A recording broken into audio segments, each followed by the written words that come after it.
What is going on, everybody? You know who it is here, and it is time for part 5 of my series where I am talking about my entire record collection, and I'm going alphabetically from A to Z.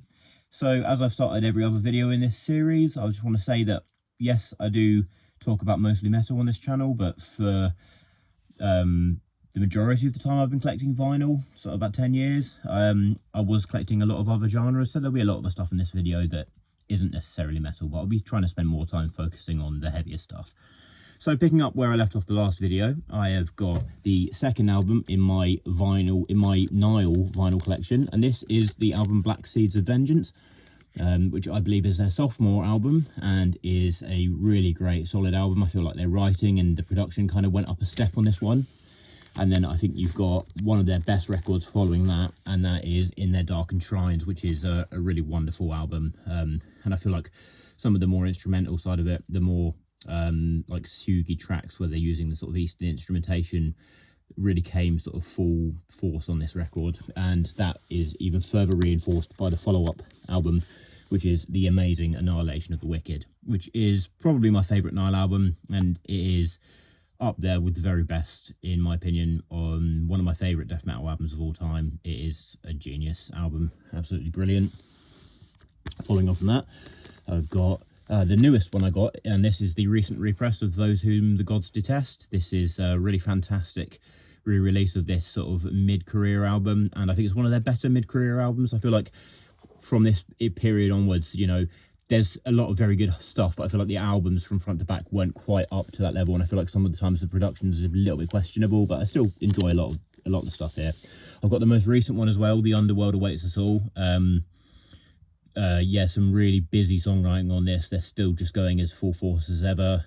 This is their 10th release, and I really enjoyed it when it came out, and I do enjoy revisiting it. Following on from that, I've got this is a compilation by, as you can see on the label, Vinyl Hunter, who are one of my local record stores, and this is a sort of thing that they put together of various electronic artists that, you know, they had this collaboration with all these different artists and had a little compilation series.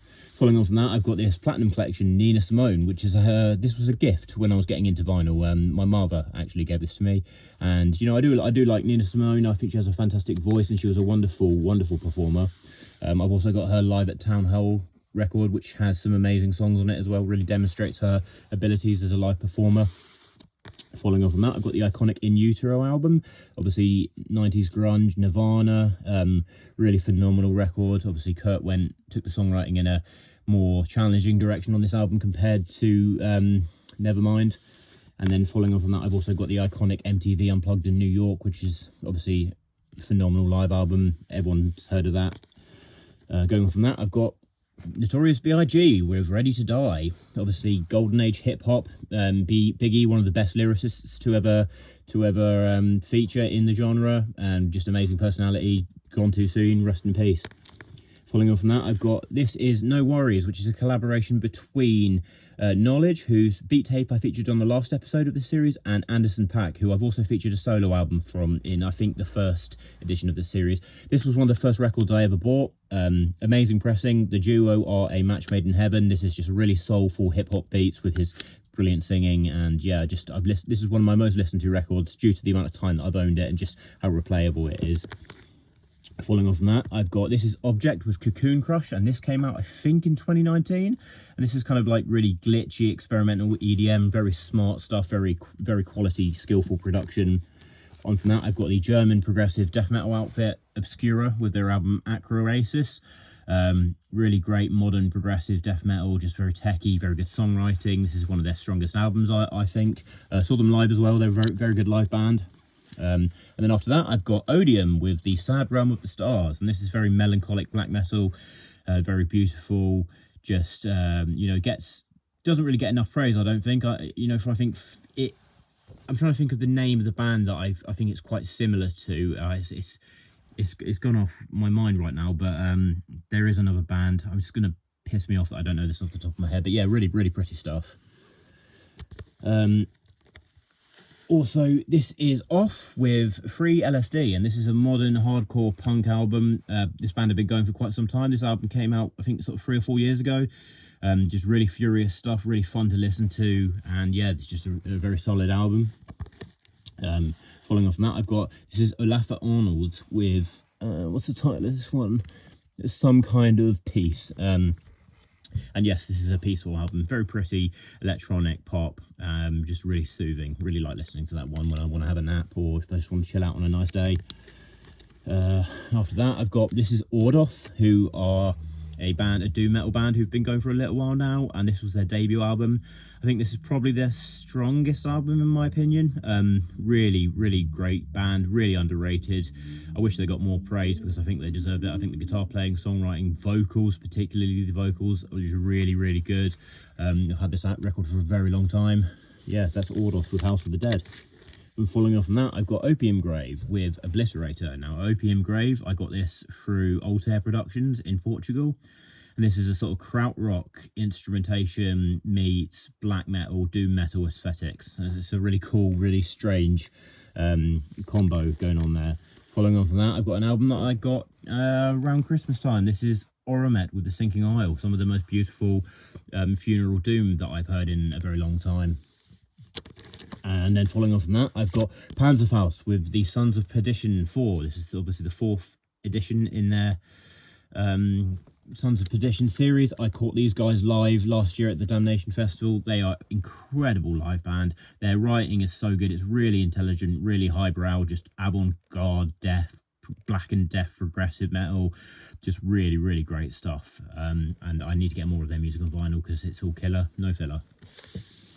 After that one, I have got Parquet Courts, who are a US rock punk, post-punk rock band. This is their album Wide Awake. This is their sort of breakout album. It's just really very catchy stuff, very fun, you know, just enjoyable modern rock. And then I've also got the album that followed this, if I can remember the title. This is Sympathy for Life. This is a very cool rough trade release. Has some really nice little features in the gatefold. Following on from that, I've got the iconic Patti Smith with Horses. Iconic sort of no wave sort of post, you know, fucking hell, pardon me. Iconic punk album, Patti Smith, US based, just really groundbreaking stuff, and you know, really cool, fun stuff to revisit. Following on from that, I've got Passage de Ver with the Crystal and Isa album. I've talked about this artist on here quite a bit. Really like this artist, really want to get as much of their stuff on vinyl as possible. Just really avant-garde, ambient, dreamy stuff that just, you know, represents this realm that you're walking through. This is the Das Tour album, which I got more recently. Possibly my favourite album in the Passage de Ver catalogue. But yeah, really great stuff, really just takes you on a journey. And then I've got the iconic Pearl Jam. This is 10. This is an album that I was a huge fan of in my adolescence, and I still have a lot of respect for them as a band. Obviously, just more nostalgic reasons now, but I think Mike McCready is a great guitar player. Eddie Vedder's vocals, very influential. It's a really great, groundbreaking album. And I've also got their album Vitalogy, which is my favourite of their studio albums. Very experimental. And I think after the success of 10, they went on in a very experimental direction, which I think is part of the reason why they stayed so relevant for such a long time, and you know, still very creative nowadays. Then I've got the Peter Frampton Comes Alive live album. Amazing guitar player, really long songs. This is just like 70s rock and roll. Just really cool stuff, really jammy. After that, I've got the iconic Peter Gabriel album. Everyone knows Peter Gabriel, and if you like the sort of history of popular music, you've probably listened to So as well. And then I've got Baby by the Petrol Girls, and this is a modern UK-based punk group, and this has some really cool, it's very politically charged. It has some very cool lyrics about sort of the state of being in the UK for a lot of young women at the minute, and it's just a, you know, very well performed, very furious album. This is Pig Destroyer with Prowler in the Yard, and this is one of my favourite extreme metal albums of all time. My favourite grindcore album of all time, just absolutely blistering. That is the blistering album. And then I've also got their iconic Terrifier album, which is, you know, just, you see it everywhere when you hear about grindcore or see it in discussion. This is the first of my Pink Floyd albums. This is Umaguma, which a lot of people who have a sort of surface level or passing understanding of Pink Floyd don't know about this record. This is an earlier album. There's a lot of material on here that was just taken from unused ideas on previous albums. So it's not really the highest rated, or in my opinion, best of their collection, but it's just a nice, if you want some nice stuff from their sort of back catalogue in their earlier days. Of course, I've got the iconic Dark Side of the Moon album, one of the probably the most iconic album artwork of all time, and one of the most well-known music albums ever. And I've got the Animals album, which is my favourite one of their albums that I own. Wish You Were Here is actually my favourite album of theirs. I've just never got around to owning it. But Animals is them at their most rockiest. Following on from that, I've got the first of my Pissgrave albums. I'll save you some of the album artwork on here. You guys know, so that is Suicide Euphoria. This is the Posthumous Humiliation album, and then of course I've got the Malignant Worthlessness album. I've got all three of their records. They are one of my favourite modern death metal groups, just extremely gory, extremely depraved stuff, really boundary pushing. Following on from that, I've got the Pixies, Surfer Rosa, so post-punk experimental rock icons, the Pixies, and this is a really well-known album, very popular. You probably know this one if you like rock music. Following on from that, I've got Planning for Burial, Below the House. I've had this for a very long time. This is kind of shoegaze, sludge metal, very wintry, as you can tell by the album cover. Just kind of represents sort of lonely Midwestern sort of soundscapes. Following on from that, I've got this really cool Oren and Baki, Conrad Spencer and Philip Solman Panama Suez 2-track EP. This is a experimental EDM album, really great to listen to for headphones, just takes you on a journey, just really amazing ambience. Following on from that, I've got The Police with Regatta del Blanc. I bought this in Tokyo. I was on holiday there and I was record shopping, and I like The Police. I love Sting's voice, and I just think they're a really great band. This is Why, the pop group, one of my favourite experimental rock bands, rock albums, in fact, of all time. I love the opening song, Thief of Fire. That is a fantastic song, just really great stuff. And this is a particularly cool section of my collection, because I've also got Portishead here with Dummy, and this is possibly my favourite trip-hop album of all time. This is one of my favourite music albums of all time. Production's perfect, Beth Gibbons' voice is phenomenal. Really influential, really dark, but also really cool. Just this is just a fantastic classic. After that, I've got what have we got? Poc Fiscal. Now this is a sort of grime electronic experimental album. And then after that, I've got Portal, Australian avant-garde black and death metal band Portal. This is Ion, which is a fantastic album. I still think that this is possibly my favourite single LP in terms of how it's been packaged that I own. I don't think it really comes across in the video here, but just the foil wrapping and, you know, the massive poster that they included and the cool little inner sleeve, just really amazing stuff. After that, I've got, this is PTU with Am I Who I Am, and this is based on Nina Kravitz, who's the Russian EDM producer. This is her own label, and this is a duo from Russia as well. Really cool, like dark house and drum and bass stuff. Just really great. I need to revisit that. I haven't listened to that in a while. After that, I've got the first of my Radiohead albums. This is of course Kid A, where they took things real left hook album after the success of OK Computer. They sort of delved more into the electronics and abandoned more of the conventional rock stylings. After that, a couple albums down the line, we went to In Rainbows, which is probably my favourite album of theirs. It's just really amazing. I think Weird Fishes is one of my favourite songs of all time. I think it's a perfect song, and I think this is a really amazing album. And then I've got the last album that they did here, which is, of course, A Moonshaped Pool, which we don't know if it's going to be their final album. They've stayed very silent since they stopped touring this album. They have done some shows more recently. Whether or not we'll get more music from Radiohead remains to be seen. And then you probably saw this peeking out before I showed you that one. That is, of course, the iconic Rage Against the Machine, self-titled, 90s metal, extremely hardcore stuff. Amazing album artwork, very controversial, but yeah, you know, very amazing, famous album as well. Moving on from that, I've got Melvins with Stoner Witch, an iconic stoner sludge metal group. This is the only album of theirs that I own, but, you know, very cool. I wouldn't say they're a band I'm particularly crazy about, but I do like having one of their albums in my collection. Following on from that, this is Ravi Shankar, iconic raga musician from India, obviously collaborated with the Beatles and, you know, put Indian music on the map for a lot of people in the Western Hemisphere. And then I've got 3 albums by the Red Hot Chili Peppers. They were my favourite band in my sort of teenage era.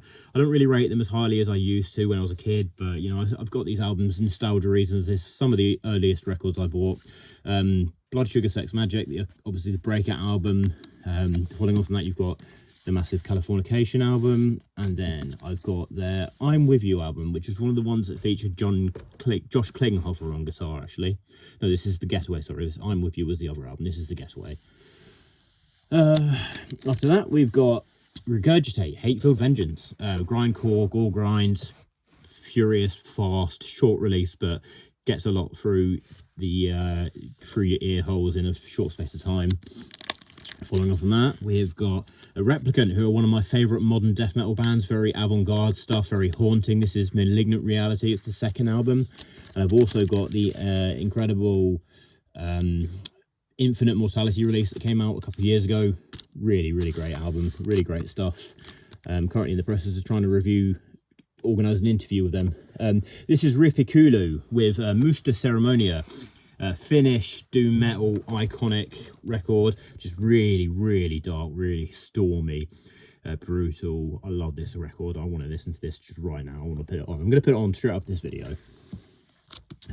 After that, I've got Robert Wyatt with Rock Bottom, experimental rock artist. This is very beautiful music, very underappreciated sort of gem, niche cult classic. And then what have we got here? Rokia Traore, who I think she's Marleyan. This is like Marleyan Afrofolk. Really, really cool stuff, really cool voice. And I love a lot of the instrumentation in their style. After that, I've got the Rolling Stones with their iconic Beggar's Banquet. And this obviously features Sympathy for the Devil and a lot of other great songs. I do like the Stones. I think if I had to choose between listening casually to the Stones or the Beatles, I'd probably go with the Stones. I just think their music, in my opinion, has aged a lot better. I think it holds up. Rolo Tomasi, who are a UK sort of metalcore and post-hardcore band. This is a really great album. I was listening to this not so long ago. I really rate this. Really, really beautiful stuff. Ever Spencer's voice is phenomenal on that. Following off from that, we've got Rosalia with El Mar Carrera. This is my favourite pop album of the 2010s. This is phenomenally well produced, beautiful writing. Her voice is just incredible. Amazing artist, and this is just absolutely fantastic stuff. Following on from that, I've got Ryo Fukui with his iconic J-Jazz album Scenery. Fun fact, I have a guitar from Japan that I actually named Ryo after Ryo Fukui. Yeah, just really, really great. This is one of the most well-known Japanese jazz albums of all time, and Ryo Fukui was a phenomenal pianist. I've also got the album Mellow Dream, which I prefer, actually. I think this is my preferred album of Ryo Fukui. This is just amazing stuff. And that, obviously, album cover is a tribute to Chick Corea's Return to Forever. Carrying on from the Japanese sort of side of things, I've got Ryuichi Sakamoto with the 1,000 Knives of Ryuichi Sakamoto. Very, very cool album artwork. I've always loved that album. You probably know this guy if you are familiar at all with Japanese pop music from the iconic Yellow Magic Orchestra, and this is very experimental, features a lot of instrumentation that was, you know, is very much a time capsule from that era of his. But yeah, cool album. And then following up on that, I've got the iconic Sacramentum with Far Away from the Sun, one of my favourite black metal albums, one of the best black metal albums ever. Melodic, gloomy, gothic, genius, masterpiece. Following on from that, I've got Sanguis Sugabog with Hideous Aftermath. I reviewed this last year. This came out last year, of course, and they're, in my opinion, I wasn't really a fan of this band before they dropped this, but the singles really, really excited me towards the album's release, and yeah, really appreciate this now. Really appreciate the new direction that they've gone in. After that, I've got Santana, Abraxas, iconic guitar player, Carlos Santana, and this is another one. When I mentioned that Police album earlier that I picked up in Tokyo, I also picked this one up in Tokyo. What have I got here? I've got Sortress, Anthony Hill. Sortress are a Polish band, Polish doom and stoner rock. Not really appreciated by anyone I've ever heard of. Like, this is very niche stuff, but I think this is really cool. I got this when I was first getting into doom metal, and I love the sort of dorky / cool combination of songwriting here, and it's just they have a really unique sound, and I'm hoping I can get some more music from them one day. After that, I've got, this is, oh god, what is the name of this artist? you know what, this is going to really annoy me if I can't tell you what this is right now. Scattered Purgatory. Yeah, Scattered Purgatory. Post-rock, and this is very much like the sound of the Far East, given post-rock painting sound direction. This is just really cool stuff. Sounds like you're sat in a little boat in a lake somewhere surrounded by mountains. After that, we've got Septic Flesh, the iconic symphonic operatic death metal Greek band. This is Sumerian Demons, one of my favourite albums of theirs. I want to listen to this one again now. I've got some few things I'm going to put on tonight, I think. After that, we've got Shinichi Atabe, Japanese house and techno composer. To the best of my knowledge, nobody actually knows who Shinichi Atabe is in real life. This is sort of an alias. But yeah, really cool stuff, really great production. Following on from that, I've got Shining with 5, Halmstad. This is possibly my favourite DSBM album of all time. If you can't tell from that album cover, it's extremely dark, but it is really good music, really great stuff. And then I've got Sienna Root. This is a modern band who play sort of 70s hard rock throwbacks, sort of revivalist jams, just quite fun stuff. Cool album artwork as well. After that, I've got Psy, Japanese black metal. There's a lot of Japanese stuff in this video, as you can tell. Japanese black metal pioneers who really had their own kind of sound going on. This is their debut, Scorn Defeat. I love a lot of the creepy piano that goes on into this album. Just a really great band who are still doing a lot of interesting stuff. After that, I've got Sigaros. And I'm probably going to butcher the pronunciation of this, but I'm going to go Egetis Björn, iconic post-rock band, post-rock album. Most people have heard of this if you like sort of modern rock and post-rock. It's really beautiful stuff there from Iceland. After that, I've got Skinless. Recent acquisition this. This is the debut album, Progression Towards Evil, one of my favourite brutal death metal albums of all time. A staple in the New York death metal catalogue. Just really dark humour, dirty, just as sick in the head as it is sort of brutal instrumentally. After that, I've got the debut album Asleep, the Holy Mountain album, and then I've got the iconic Dope Smoker, which is I think it's about 70 minutes of just one song, and it's a real journey. Really cool album. And then I've got their album The Sciences, which came out about 10 years ago now. This was sort of comeback album. I really hope we're going to get another album from them at some point, because this was just absolutely fantastic. After that, I've got Slow to Eye. This is a UK based rapper. I think he is from Northampton, if I'm not mistaken. This was his debut. Nothing Great About Britain. Really great characterful stuff. He just burst onto the scene with a persona that we hadn't really seen in UK hip-hop for quite a long time. Just very tongue-in-cheek humour, but you know, if you're a young British person or a British person in general, there was a lot of culture surrounding this that really made him such an interesting artist for me at the time. And this is the second album. As you can tell, I've got the little signed edition. This is his second album, and this has kind of like two parts. It's kind of like got this much more grimy opening and then much more introspective second half. Really great follow-up album. I wasn't as big a fan of the third album, and he's had a lot of controversies since this, so I don't know what he's really doing with music moving on from this, but yeah. After that, I've got this lovely Smashing Pumpkins box set. This is Melancholy and the Infinite Sadness. This is a really cool, lavish box set. I've got one of my favourite box sets that I own, just with how pretty it is. And you've got this massive information booklet, the sort of alternative wide artwork on it. Obviously, double album from the Smashing Pumpkins, one of the most iconic sort of grungy rock albums of all time. Yeah, really cool stuff. And it looks like a big hardback book on the spine. You may have seen this peeking out. This is the Smiths, The Queen is Dead. They're an iconic Brit rock band fronted by Patrick Morrissey. And of course, we've got on guitar, you know what, my mind keeps going blank. But yeah, just really great band. And some amazing songs on this. Just really beautiful stuff. And then after that, we've got Sodom, German thrash metal iconic band. This is just really furious stuff. This is, you know, is a really good example of sort of German thrash metal as opposed to the stuff across the pond. This is just way more furious, way more extreme, tapping the vein. I want to get some more of their stuff. I know one of their albums was recently reissued. I really want to get Agent Orange, although I think there's a lot of label issues with getting that one repressed. But yeah, this is just really good stuff. Following on from that, I've got Snail Mail with Lush. This is Lindsay Jordan, US-based pop rock artist. She's a really great guitar player, and that was her debut album. After that, I've got Solange, Seat at the Table. So for those of you who don't know, Solange is the sister of the famous Beyonce Knowles. And in my opinion, she's the better of the two musicians. She's just lesser known because she has a much more experimental, progressive sound. Production on this is beautiful. Her voice is wonderful. Songwriting is wonderful. Really, really great, soothing stuff. After that, we've got Somali Yacht Club. Probably my favourite band name of all time, because why the hell would you go yachting in Somalia? You just wouldn't, but I love it. Underrated stoner post doom rock metal, whatever you want to call it. Really wide soundstage, great guitar playing, just really cool stuff. I want to listen to this one again now. After that, we've got Sonic Youth, first of my Sonic Youth albums. This is Sister. Now, Sonic Youth are one of my favourite rock bands of all time. Obviously, they were really big in the sort of post-punk era, proto-punk and experimental rock. They did a lot of groundbreaking stuff. I'm really sad that I didn't get into them when they were still together, and I never got the opportunity to see them. We've got Daydream Nation, probably their most iconic album, one of the most iconic American rock albums of all time, and it is just really great stuff.